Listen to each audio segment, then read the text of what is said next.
Come on in, everyone. Come on in because we are here for Love After Lockup, Season 5, Episode 49. And they call this episode High Risk Lies. But I'm going to retitle it. It says, Is your test dirty? Dirty test.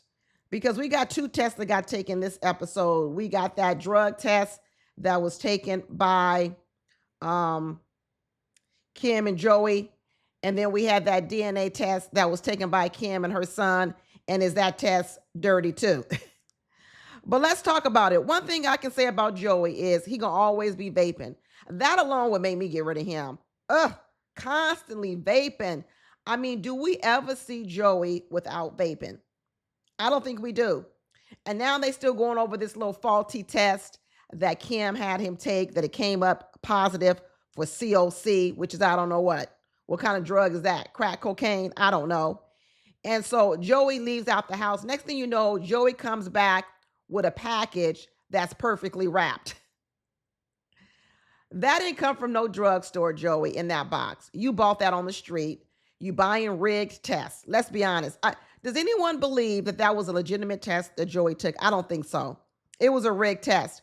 So he went out, came back home with a rigged test. Then all of a sudden he passed the test with flying colors. And Kim is over there wondering, like, how does this happen? How does this happen? When you bring a fake test, when you out on the street on the black market, getting tests that's going to always say positive, that's how you get always say negative. That's how you get these outcomes.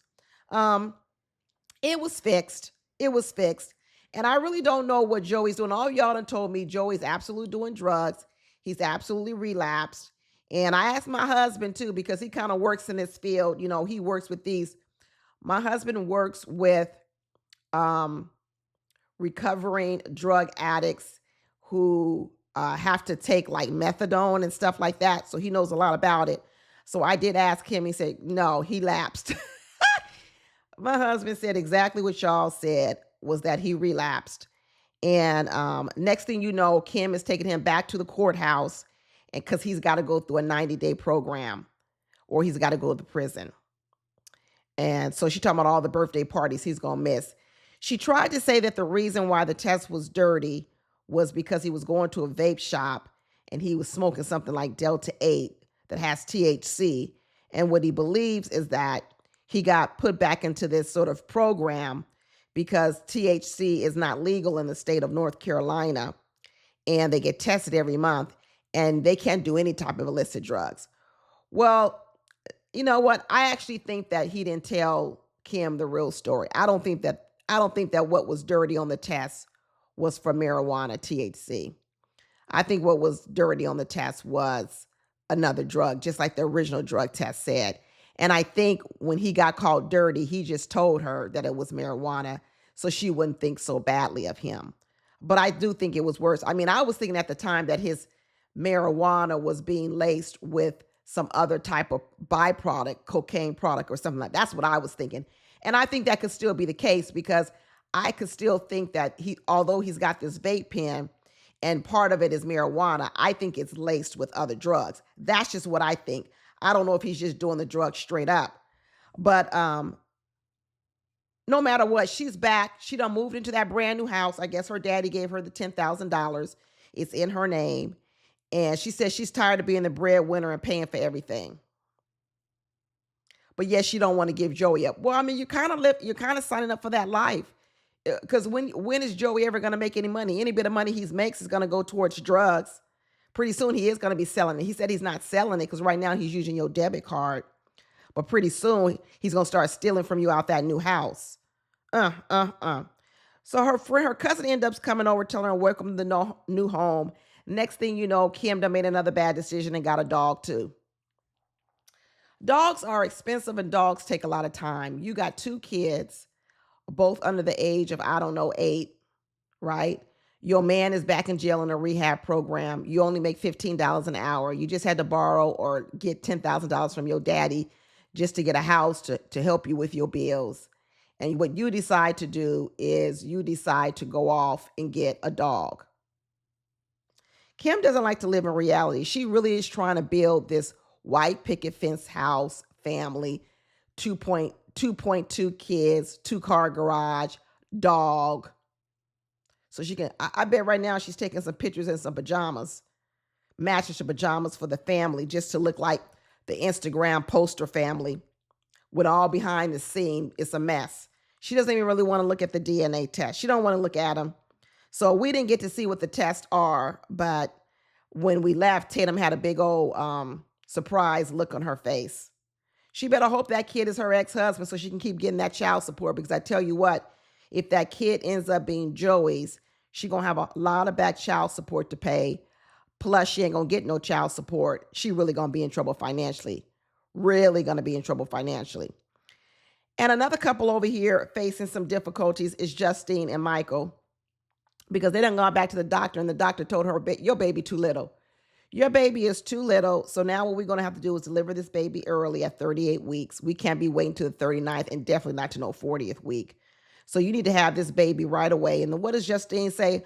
No, I got to have a party for my daughter, Maddie. Manhattan. What's the baby's name? Manhattan or Maddie?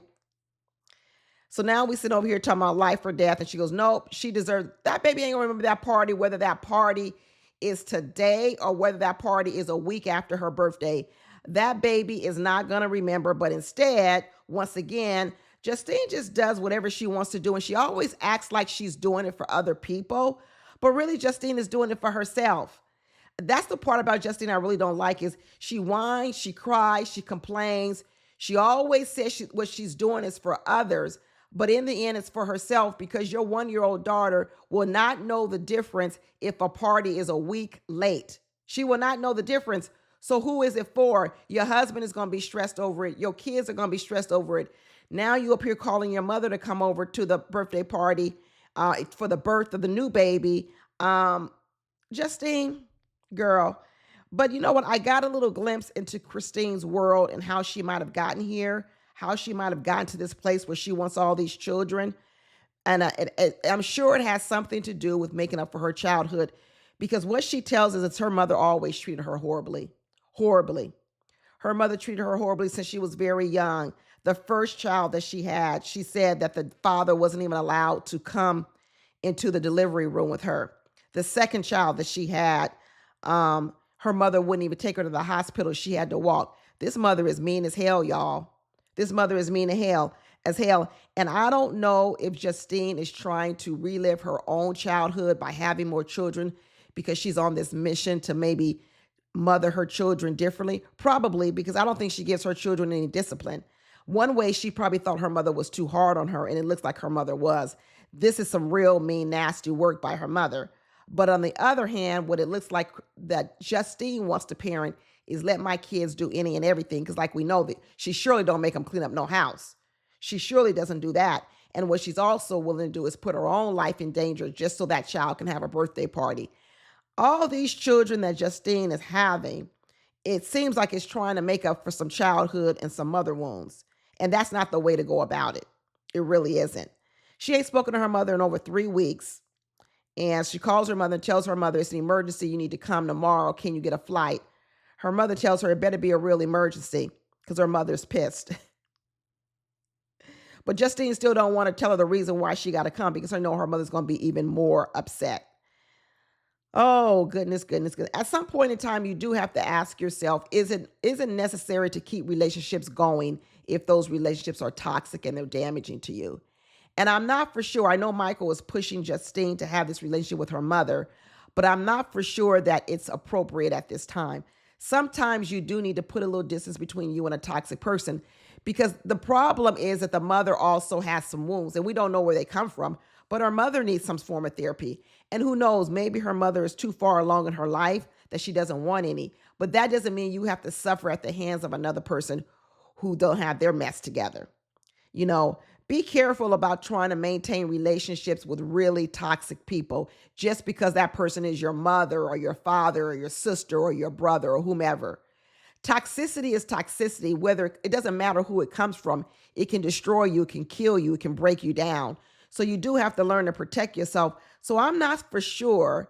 I'm not even saying I'm not for sure. I do know for sure that I wouldn't be pushing Justine to keep going back to her mother and having this type of pain inflicted upon her, because all it's doing is it's delaying her ability to get healthy because she's unhealthy. Justine is unhealthy and she's parenting in an unhealthy way. I know that these doctors put some fear in her because all of a sudden now she says she's ready not only to get her tubes tied, she is ready to get her tubes taken out, period. So she got scared straight. Finally, someone made some sense of her. And before she was over here telling Michael he needed to get a vasectomy, but she done got scared straight. And now what she realizes is nope, not only does she not to get her tubes tied, they say, no, we're not going to tie your tubes because who knows, there could be a slip up. What we're going to do is we're going to take your tubes all the way out, and she's ready for it. Finally. Somebody is listening. But when we start getting over here to another woman that's not listening, and I got to say that's Troy and Zariah. Zariah doesn't listen. Zariah is the mean, wicked stepmother from the east, the north, the south, and the west. She's the mean, wicked stepmother. Now, she acted a whole fool on this community day. And she said, well, the reason I was acting a fool is because you was texting other women. So I guess Troy never texted that sweet message. He said he was texting because she still don't know about it. He must have deleted it. Maybe he really was texting another woman. Maybe Zariah was right.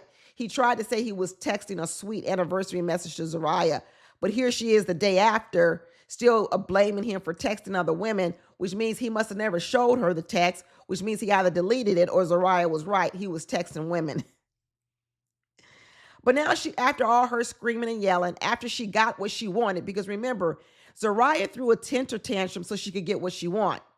What she wanted was she wanted Troy to have all eyes on her, all eyes on the community service so that they could sign up these 50 people so they could try to scam the government and get a contract or a grant. Because I'm going to tell you right now, there is no healing that Zariah and Troy can give anybody because they need all the healing for themselves. So it's a scam. It absolutely is a scam. But anyway, she's happy now. So now she decides she's going to apologize to Troy for screaming and yelling. Yeah, when all the damage has been done, you've done the damage to the little girl, Troy, the baby Troy. You've done the damage to the grandmother who had to spend her time coming down here. You've done the damage to Troy as well. But you know what? I really, in the beginning, I thought Troy had a lot more sense than Zariah when he first came out. But I'm starting to lose a lot of respect for Troy. I've lost it. Let's say I'm not starting to lose it. I've lost it. He's just as bad as Zariah in a lot of ways. He really is, because he sat over there and said, yeah, okay, I accept your apology. I love you too. Nah, not that easy. When you show your ass like Zariah did, not that easy. And you make my child stay on a train ride for an hour and a half, 2 hours, then wait at the train station. You're going to do more than say, I'm sorry. You're going to have to do more than that. And so when Troy decides he's going to go up to see his daughter, all of a sudden Zariah says, well, I don't want to let you have to go alone. Girl, you're going up there to keep tabs on him. Let's be honest, Zariah. You're not going up there to support him because you never supported him. You're an obstructionist. You're going up here to obstruct whatever conversation he needs to have with Yana. Talking about you don't want him to go alone like you're supportive. Please. Talking about she going to be the one to keep Troy calm. Somebody need to keep you calm, Zariah. You're the one that flies off the handle. I really can't stand Zariah nor Troy.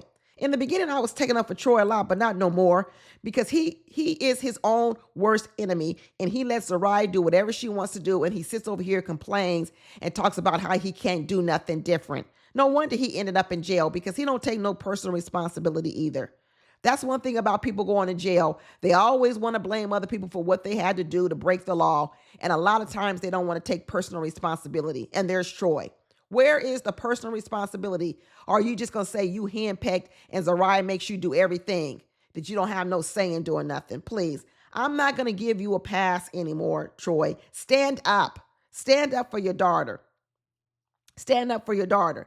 Then he went around talking about he's nervous to call his baby mama, and they decide they're going to drive up to Buffalo. And he said, I really don't want to be dealing with Yana. What's Yana done to you?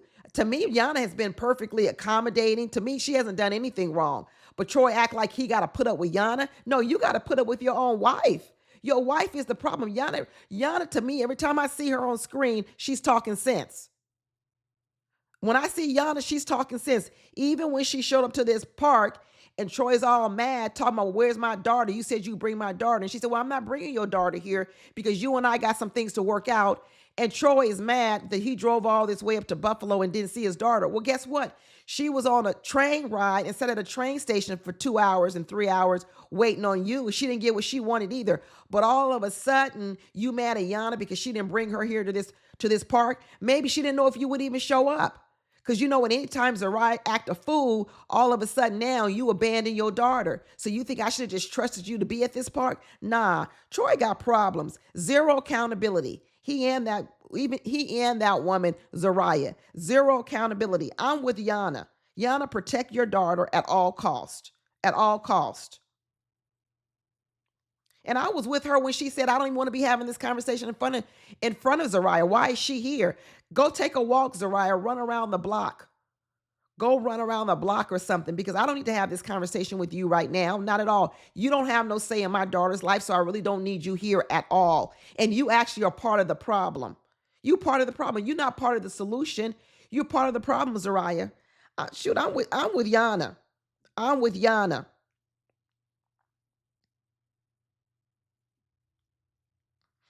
And then we move over here to this next couple, which is Rob and Teenie. Teenie done gone back to work. She's a paralegal. She got herself a good job, making good money.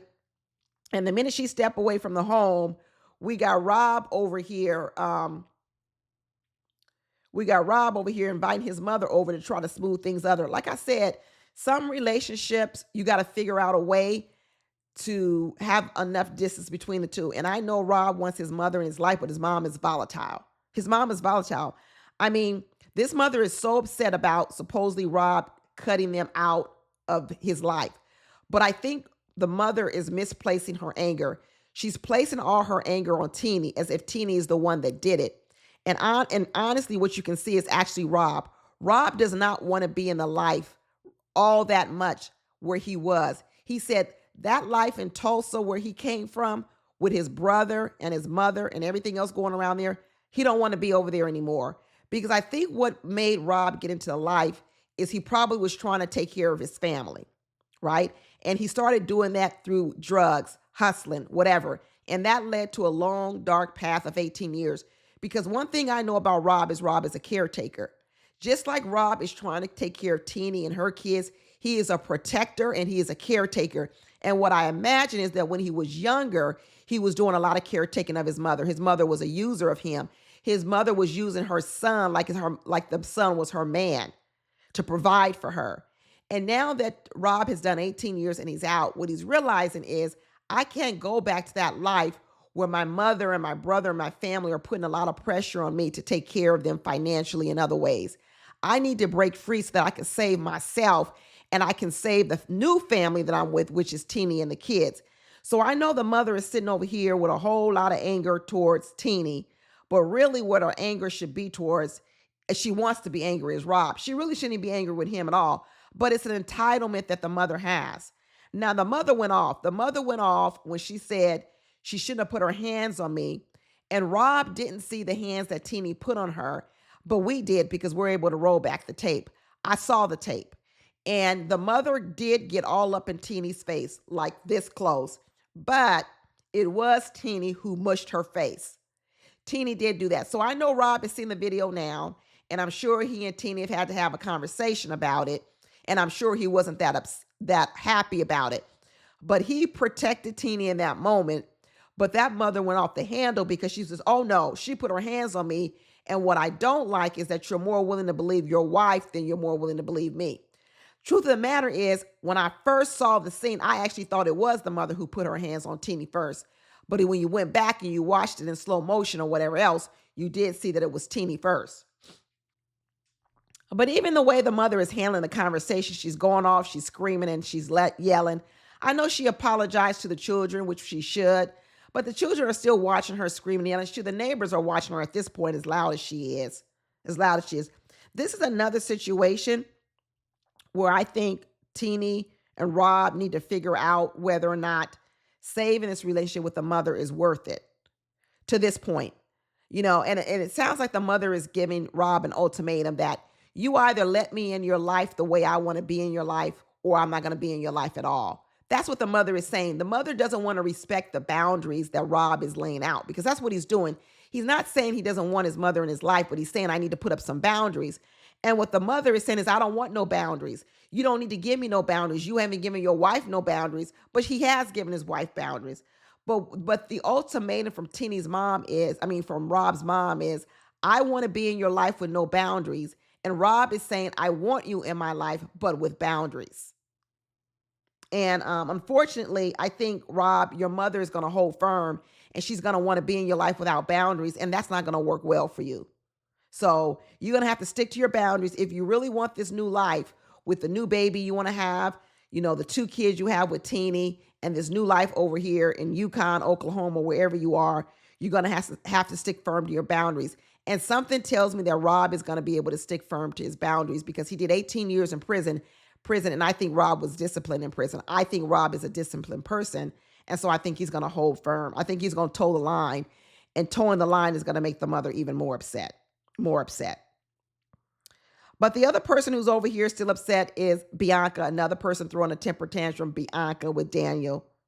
And she had this friend come, but I think her friend was happy to see that Daniel really ain't trying to get rushed and having no baby either. Daniel ain't in La La Land like Bianca is. Bianca's in La La Land, and Daniel's like, I'm not. I see the red flags waving, and there is no way that I want to be having no marriage with Bianca, nor have no baby with her.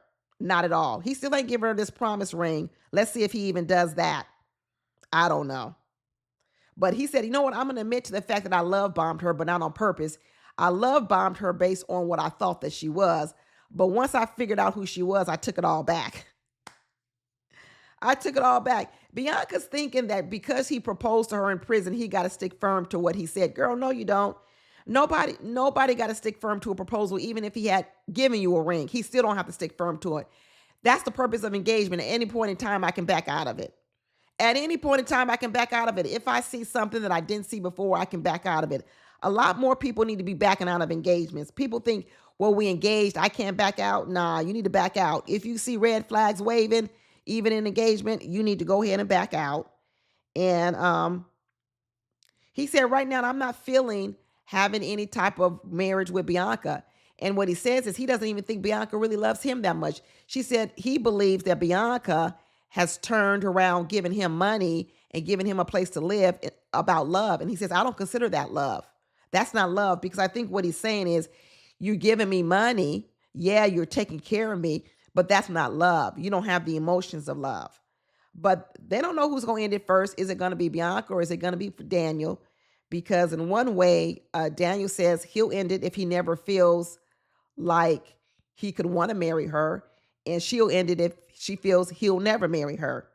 So I thought I saw something on YouTube that Bianca's already pregnant. So I don't know. This probably is a stupid storyline because it sounds like they're still together in the end. And it sounds like Bianca got what she wanted, which is going to be a baby. Now, I don't know if she got an engagement. I don't know if she got married. Probably not. But now she's going to have a baby. And eventually she's going to end up being a single mama with Daniel's child. Ridiculous. So although Bianca's a friend tried to influence her on don't rush too soon and had a lot, but didn't have no influence over her whatsoever, we find out that Melissa's friends and sisters, the haters that they are, have gone ahead to try to get in Melissa's head to say, your man can't afford no ring like this. He got to be dirty. He got to be thieving. He got to be doing something low down. This ring is probably a crackerjack ring. You need to take it to a jeweler. And lo and behold, they get to the jeweler and find out, no, this ring is the real deal. In fact, they appraised it for more money than he even paid for it. And but then he told her, well, it's not stamped with 14 karat gold. So I don't know. But it doesn't take away the value of the diamond. Okay, first of all, we should know that the setting and the diamond are two different things, and the real value is in the diamond. So first of all, the friends are idiots. They're idiots, okay? Because the diamond is what you're really appraising. You're not appraising this setting, this little 14 karat white gold on the outside. So who cares if it wasn't stamped? The man just told you it's a real diamond. It's worth $24,000.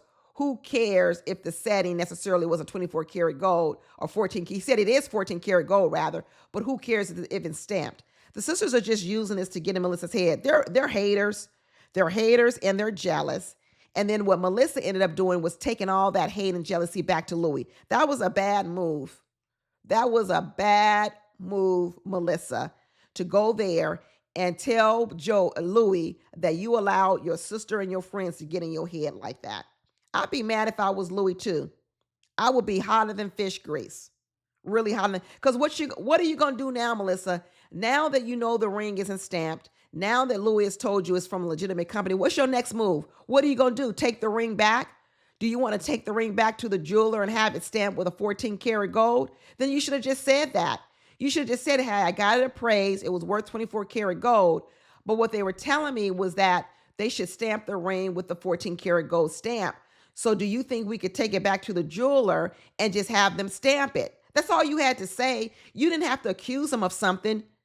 Because if you want the ring stamped to be certified, and if you want to know that it's from a respectable jeweler, why didn't you just tell Louie, hey, I'm going to give you the ring back. Can you go and take the ring back and have it stamped with 14 karat gold? That way, when I insure it, everything is good to go. That's all you had to do. Then you would have gotten what you wanted. But the way you did it, Melissa, you listened to these other people and it was dirty. I didn't like it at all. I didn't like it one bit. I know a lot of people don't like Melissa, and I've been sticking up for her because I didn't really see the last episode. But I'm going to tell you right here, this part I didn't like. This part where she allows her friends and her family to beat down on Louie, I don't like it.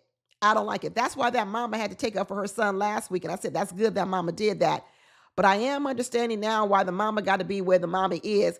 Because if Melissa allows her friends and her family always to come at the neck of Louie, then you know what? I'm going to understand the mama a whole lot more. I'm going to understand her a whole lot more. Now that I'm getting a bigger picture and seeing everything, I'm going to understand it more, because I didn't like what Melissa did to Louie. Not at all. Not at all. This man done toiled out here in the streets in a pizza shop and training women to save enough money for this ring. And this is your thanks? Girl, this is foul. This is really, really foul. But anyway, that's all we got for Love After Lockup. I guess I'll see you guys next week. Don't forget to say hi down in the comments, and don't forget to tell me what you think. Talk to you later. Bye.